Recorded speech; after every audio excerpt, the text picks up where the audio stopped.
Well, realistically, it's one of the craziest propositions of all time. You take a guy who just had a boxing match that looks like a sparring match with a 58-year-old Mike Tyson, and then you're going to fight one of the absolute scariest knockout artists in the heavyweight division. Anthony by murder. By murder? Yes. Golly. Might knock his head off a little bit. Like, it might be special effect, but it might, like, go out. Like legit? Yeah. First round? This fight, as a friend of Jake, I'm scared. Getting knocked out by someone like that changes lives. It doesn't change just your career path. And he's willing to go out there and fight, and that is absolutely fucking insane. Joe Rogan warns that Anthony Joshua will expose Jake Paul to true heavyweight power, creating a dangerous reality that could end Jake Paul's career. Meanwhile, Lamont Roach reacted to Jake Paul versus Anthony Joshua, saying his first thought was that Paul is crazy for taking this fight. He explained that coming from a non-traditional boxing background, Paul is stepping up to face a superstar and former Olympic gold medalist. Roach highlighted that Paul is aiming for a huge spectacle, making the fight as big as possible, which is smart from a career and marketing perspective. My first thoughts was, this guy's crazy. Not gonna lie. But I get it. Coming from a guy who's not a true traditional boxer, and to be able to have a position where he can fight a former unified world champion, former Olympic gold medalist, and to do it on such a stage where Anthony Joshua was a superstar as well. I mean, like, he sold out the O2, twice. Absolutely. I think. So, I think Jake is setting himself up for... Roach continued by predicting what might happen in the ring. He believes Paul could get hurt or even heavily beaten, similar to other fighters facing elite competition.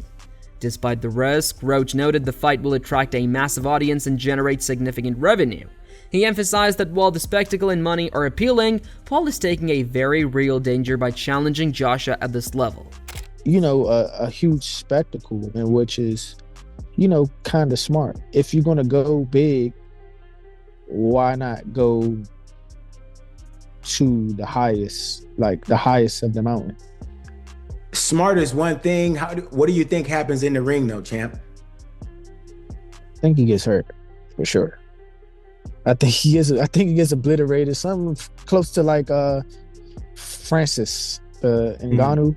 I think something like that happens, and it's going to be bad for him. But there will be a lot of viewers. There will be a lot of viewers, and it then will be a lot of money. Furthermore, Joe Rogan begins by explaining that the Jake Paul versus Anthony Joshua fight is getting serious attention, and he will definitely watch it. He says Paul wants to prove he is real by taking on one of the most dangerous heavyweights alive. Joe talks about the weight rule placed on Joshua and explains that it will not weaken him because he will lose weight through conditioning, not by training himself. Rogan says this will only make Joshua faster, sharper, and more motivated to show Paul what a real top heavyweight looks like. Paul wants to fight that guy. Hey, I'll watch. I'm gonna watch. I'm definitely gonna watch. So you got me there.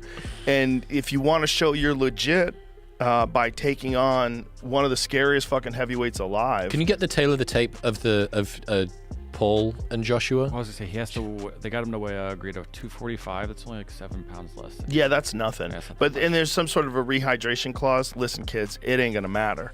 There's not a chance that Anthony Joshua is not going to just lose the weight beforehand. He's not going to come in drained. What he's going to do is just do extra cardio, and that's just going to make him more dangerous. He's going to be terrifying, and he's going to have a lot to prove. He's going to be very angry that Jake Paul wants to fight him. Continuing from that point, Joe explains why Joshua will enter the fight with extra motivation. He feels Joshua will be annoyed that a YouTuber wants to face him, especially when Paul's past opponents were not top-level heavyweight boxers. Rogan lists the people Paul fought: wrestlers, MMA fighters, a basketball player, and an older Anderson Silva.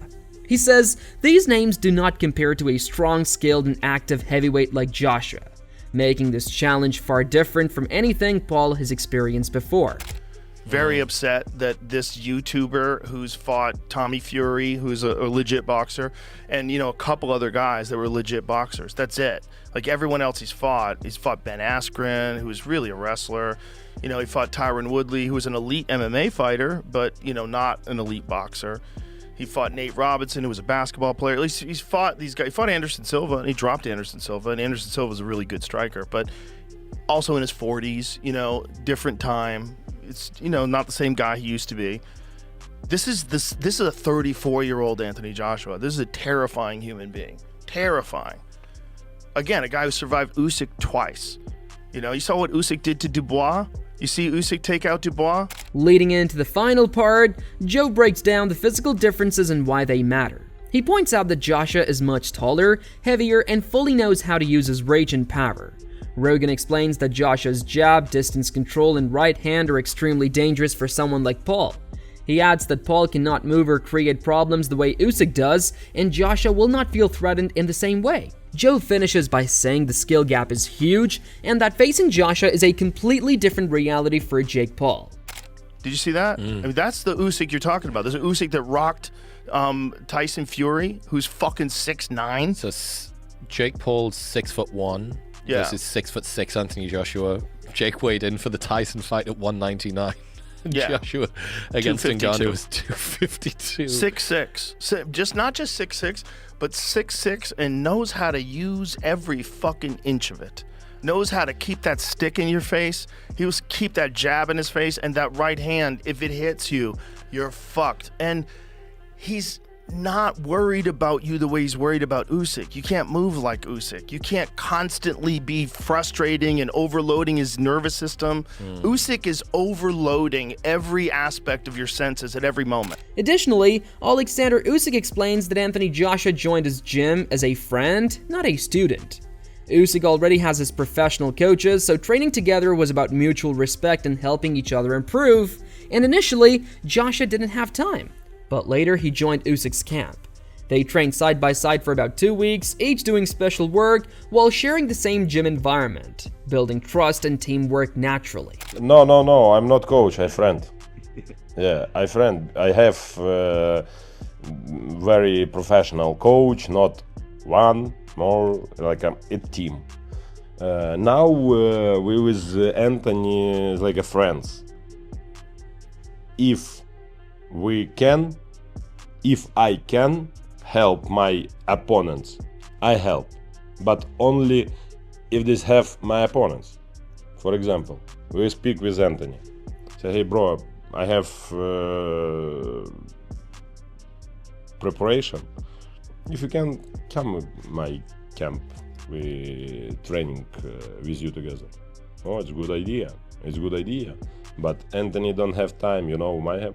Now it's possible because I will with Anthony with camp 2 weeks. Usyk is asked why he chose Joshua among many fighters. He says, it feels like fate and emphasizes Joshua's polite, respectful personality. They communicate directly by phone, joke, and support each other during training.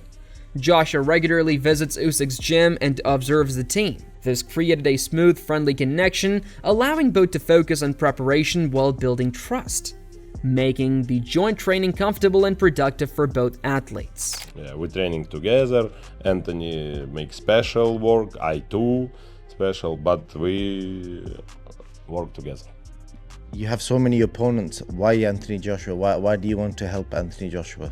Why Anthony Joshua? I think it's answer only for God, because Anthony very have, I think, education, like a kind of guy. We speak with Anthony, message. Now we speak on phone, not Instagram, but I have a number, Anthony have number. For example, we drive in a car, he call me, hey champ, hello, how are you, blah, blah, blah, blah. We joking, hey, good luck training, because I see this guy in the gym. My team, hey. Furthermore, Lamont Roach shared his thoughts on the potential outcome of the upcoming fight between Jake Paul and Anthony Joshua. He discussed how dangerous Joshua could be in the ring, emphasizing his power and experience. and how that might affect Paul in the early rounds. Roach gave his perspective on whether Joshua could end the fight quickly and what fans should expect when the first bell rings. By murder? Yes. Golly. Might knock his head off a little bit. Like, it might be special effect, but it might, like, go out. Like, legit? Yeah. First round? It depends on if AJ is going out there to knock him out in the first round. If he wanted to, he could. Okay. For sure. Moving to that, Wade Plemons explains that Jake Paul has some strategies for Anthony Joshua fight, but the short time frame raises questions. The fight was booked only a few weeks ago, and Paul hasn't faced a top heavyweight opponent. Even with tricks or special training, preparing for a two-time heavyweight champion like Joshua in such a short time is extremely challenging. Like I said, Jake Paul got a couple of tricks up his sleeve for this Anthony Joshua fight. Now, again, does it matter what Jake does when we're talking about a fight that was just booked a week and a half ago and now is about 3.5 weeks from happening? Can you get good enough, as prepared as you need to be for an Anthony Joshua fight if you're Jake Paul, who hasn't fought someone in the top, realistically, the top 50? I know Tommy Fury is ranked in the top 50, but anyone that is a top 50 fighter, even in your weight class, let alone a top 10, top 5 heavyweight in Anthony Joshua, who was a two-time heavyweight champion of the world. Can you get prepared for a guy like that if you brought in, let's just say, a deity, a freaking Zeus, Hercules, whoever, to prepare you? Could you do it? I don't think. Plemons addresses rumors that Paul wasn't fully focused, traveling to events like F1 in Miami and visiting his girlfriend abroad. While this may make it seem he isn't serious, Plemons notes that Paul understands the fight's danger and stakes. He emphasizes that Paul is likely taking the right steps to prepare safely and effectively, bringing in experienced help to maximize his training in a limited time.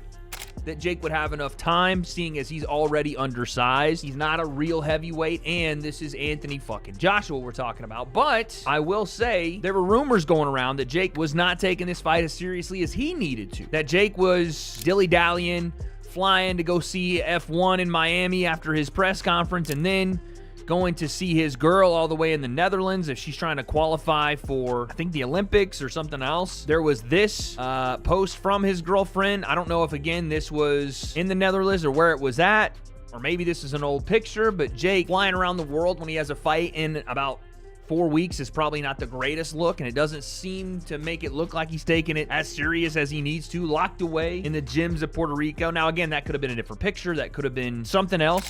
Finally, Plemons discusses Paul's actual preparation, highlighting that he's sparring with fighters Joshua was scheduled to face, like Cassius. This shows Paul is taking the fight seriously by practicing with real heavyweights. Plemons emphasizes that sparring with strong opponents is crucial, given that this is the toughest and most dangerous fight of Paul's career, requiring full focus and proper training to avoid serious risks. But that's pretty shocking to see. With that being said, I want to push back on that because I do think Jake is taking this as seriously as he absolutely needs to, because this is not only the toughest fight of his career, it's the most dangerous to the longevity of his career, to his health and well-being. And so to do something like that, you need to bring in the best help possible to get ready. We already heard that Jake Paul was preparing for Anthony Joshua by sparring the guy that Anthony Joshua was about to fight in Cassius Chaney. This gentleman right here, who was 24-3 from B-More, aka the DMV, and apparently is a top 100 heavyweight, even though it doesn't say he's actually a top 100 heavyweight. But that was what he was being marketed as by Eddie Hearn and AJ. Apparently Jake brought him into camp. Who was the opponent that you were supposed to fight this weekend? He's in Jake Paul's camp. Who's that? What? Yeah. Is he here? Jake Paul's camp. What's his name? Cassius. Furthermore, former heavyweight champion Tony Bellew shared his thoughts on the upcoming Jake Paul versus Anthony Joshua fight. He expressed disbelief at the idea of Paul stepping into the ring with a fighter of Joshua's caliber. Bellew highlighted how intense and animated the discussions around this matchup have become, and warned that the moment Paul first connects with Joshua in the ring could be shocking. It looks like it is happening. I still don't believe it. How can you believe it's going to happen? Have you made peace with it? Because I've never seen someone so animated over this fight. It's insane. It's madness, but no one can knock Josh because it's just madness. I can't get my head around it, mate. I just don't believe he is going to be in the ring facing Josh with 10-ounce gloves on. When he touches him for the first time with a pair of 10-ounce gloves on. He's going to get the fright of his life.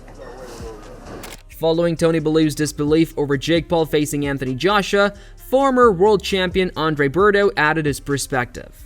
While acknowledging Joshua's skill and reputation, Berto pointed out that recent shaky moments in Joshua's past fights could give Paul a real opportunity. He emphasized that Paul's power, strong training, and dedicated team make him a dangerous opponent, suggesting Joshua should not underestimate the YouTuber stepping into the ring.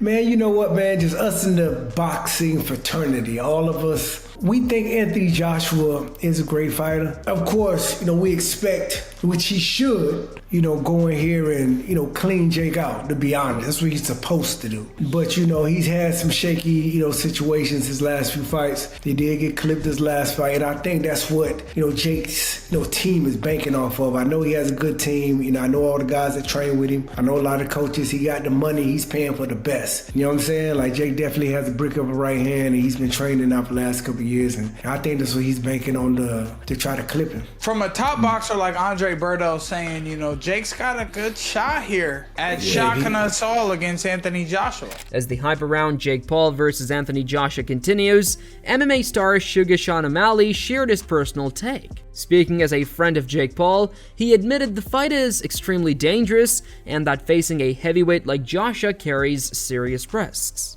O'Malley emphasized that getting knocked out by someone of Joshua's caliber could affect not just a fighter's career, but their life. This fight, as a friend of Jake, I'm scared. Getting knocked out by someone like that changes lives. It doesn't change just your career path. And he's willing to go out there and fight, and that is absolutely fucking insane.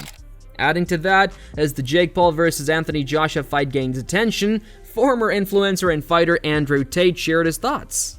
Tate reflected on his own experiences in influencer boxing and noted the differences between fighting retired or smaller opponents versus taking on an active champion. He praised Jake Paul for stepping up to face Joshua, highlighting the bravery, self-belief, and respect involved in taking such a high-risk fight. When I agreed this fight against Chase, I was going to say that, look, I'm first time back in a few years, influencer boxing, and I'm not fighting someone older than me. I'm not fighting someone smaller than me. I'm not fighting someone retired. I'm fighting an active champion. That's what a real man does. And that was going to be a dig at Jake Paul for fighting older people or smaller people. But now he's fighting AJ. Fair. So complete respect, huge respect to Jake Paul. I have nothing bad to say about Jake. Everything I was going to say, I can no longer say. So fair play to him. He's a brave man. He believes in himself. And I wish him and AJ a fantastic fight, and I hope they both come out without injury and without any problems and without any health issues. The Jake Paul versus Anthony Joshua fight is shaping up to be one of the most talked about matchups in recent boxing history. With Joshua's elite skills, power, and experience facing Paul's determination, hype, and strategic training, fans can expect an intense, high-stakes showdown. Every expert from Joe Rogan to Andrew Tate agrees this fight is dangerous, unpredictable, and full of spectacle. As the countdown continues, one thing is clear, both fighters are committed and the stakes have never been higher. Whether it ends in a quick knockout or a tactical battle, this fight will be remembered for years. So, who do you think will come out on top? Jake Paul or Anthony Joshua? Comment below and share your predictions.